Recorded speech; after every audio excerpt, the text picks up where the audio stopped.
Leader ఛానల్కు స్వాగతం.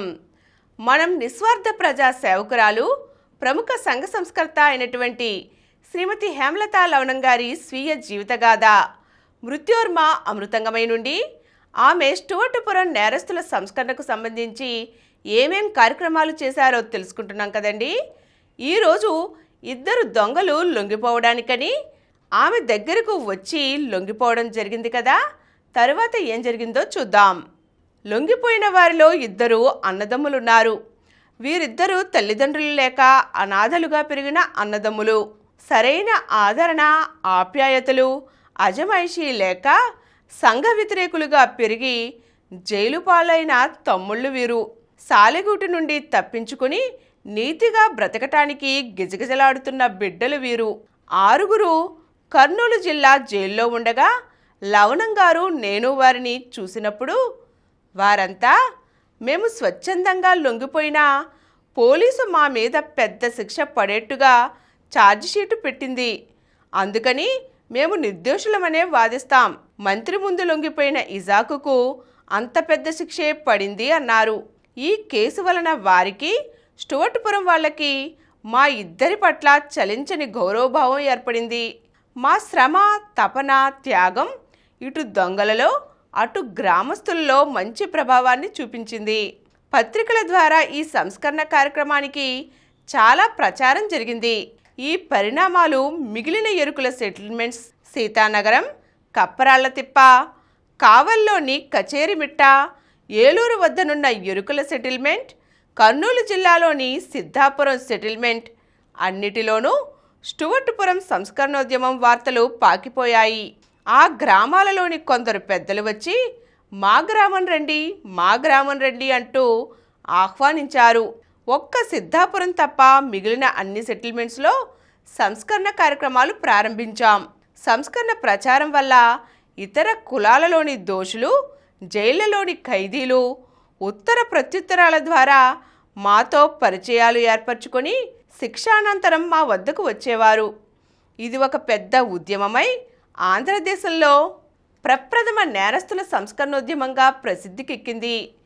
ఈ ఉద్యమాన్ని ప్రప్రథమంగా ఒక స్త్రీ అంటే నేను చేపట్టడం ఒక విశేషం. పేరు మూసిన దొంగలందరూ వివిధ జైళ్ల నుండి, వివిధ జిల్లాల నుండి హృదయ పరివర్తనతో ముందుకు వస్తున్నారు. కొందరు సంస్కరణతో తమ జీవితాలను మంచివైపు నడిపించుకున్నారు. ఈ సంస్కరణ కార్యక్రమం మాకు చాలా అనుభవాలు నేర్పింది. నిస్వార్థపూరితమైన మా జీవిత విధానం, కులమతరహిత ఉద్యమం, బాపూజీ, వినోబాజీ, జయప్రకాష్ నారాయణజీ మరియు సుప్రసిద్ధులైన గాంధీయులతో లవణం గారు గడిపిన జీవితానుభవం మా కష్టతరమైన సంస్కరణ కార్యక్రమంలో చాలా ఉపయోగపడ్డాయి. ఈ దొంగల సంస్కరణోద్యమం నాకు మరువలేని అనుభవం. ఈ 4 సెటిల్మెంట్స్లో పనిచేసిన నాకు ఈ దొంగల కంటే వైట్ కాలర్ దొంగలే ఎక్కువగా కనపడ్డారు. ఆ ప్రమాదకరమైన వైట్ కాలర్ దొంగల వల్లనే ఈ దొంగలు బతుకుతున్నారు. జైళ్ళలో కంటే జైలు బయటే దొంగలు ఎక్కువ. ఇక్కడొక చిన్న కథ చెప్పాలని ఉంది. ఒక చిట్టెలుక అత్తవారింటికి బయలుదేరింది. దారిలో గుండ్లకమ్మ వాగు అడ్డొచ్చింది. ఒడ్డునే కూర్చుని వాగు ఎలా దాటనా అని ఆలోచిస్తున్న ఎలుకమ్మను ఒక పెద్ద కప్ప చూసింది. ఒడ్డుకెళ్ళి ఎలుక బావా నీ సమస్య నాకు అర్థమైంది, నేను ఏరు దాటిస్తాను రా అంది. ఎలుక ఆనందపడి ఎట్టా దాటిస్తావు కప్ప బావా అంది. అప్పుడు కప్ప నువ్వు నా వీపు మీద కూర్చో, నీ నడుముకి నా నడుముకి ఒక తాడు కడతాను, నువ్వు నీళ్ళలోకి జారిపోకుండా అన్నది.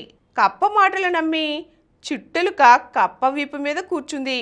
ఇద్దరూ నడివాగులోకి వెళ్ళారు.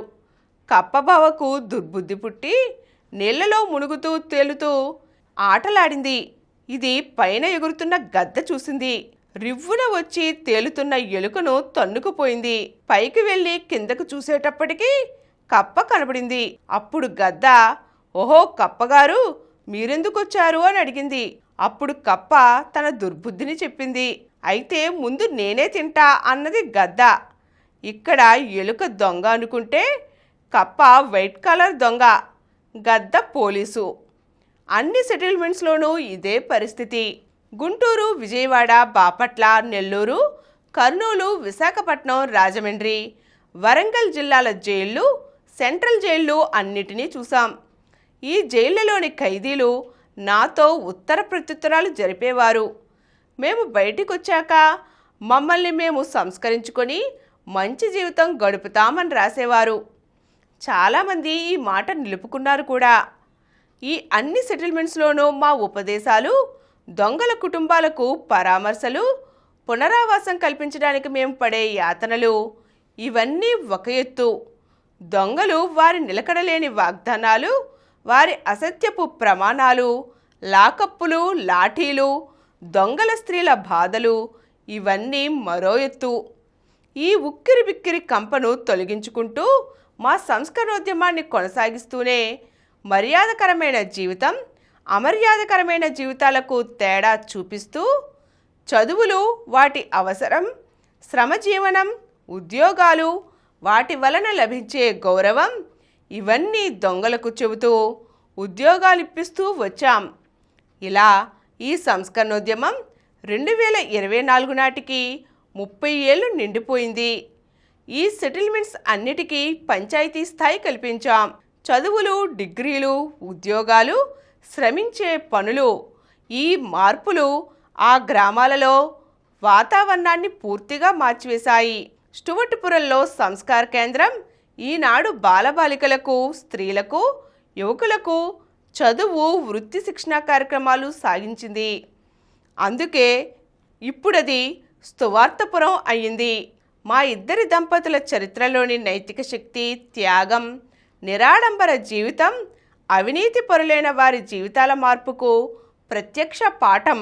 వినోబా భావే సమక్షంలో చంబల్ చర్యల బందిపోటు దొంగల ఆత్మసమర్పణ ఒక చిన్న మైనపు వత్తి దీపం అనుకుంటే 10 ఏళ్ల తరువాత లోక్నాయక్ జయప్రకాష్ నారాయణ్ సమక్షాన 100 మంది బందిపోటు దొంగల ఆత్మసమర్పణ ఒక పెద్ద వెలుగు. మనిషి చెడు నుంచి మంచికి మారగలడు అనే విశ్వాసాన్ని గట్టిపరిచింది. ఆనాటి బందిపోటు దొంగల ఆత్మసమర్పణలు, నేను ప్రారంభించిన ఈ దొంగల సంస్కరణ కూడా గాఢాంధకారంలో చిరుదివ్వెలే. నిన్ను నువ్వు దిద్దుకో, ప్రపంచంలోనే ఒక దుర్మార్గుడు తగ్గినట్లుగా సంతృప్తిపడు అనే కార్టెల్ అను సామాజిక తత్వవేత్త మాటలు అన్ని సందర్భాలలోనూ సత్యమే. ఈరోజు మనం సంస్కరణోద్యమంలో భాగంగా దొరికిపోయిన నేరస్తులు ఎలా మంచివారుగా తయారయ్యారో తెలుసుకున్నాం కదండి. మరిన్ని అంశాలతో వచ్చే ఎపిసోడ్లో కలుద్దాం. ఈ కార్యక్రమం మీకు ఎంతో నచ్చింది కదా. ఇటువంటి మరిన్ని వీడియోల కోసం అనతి కాలంలోనే 20 కోట్లకు పైగా వ్యూస్ సాధించిన సమరం ఛానల్ సమర్పించు యతీష్ సెంటర్ ఛానల్కు సబ్స్క్రైబ్ చేయండి, లైక్ చేయండి, మీ ఫ్రెండ్స్కి షేర్ చేయండి.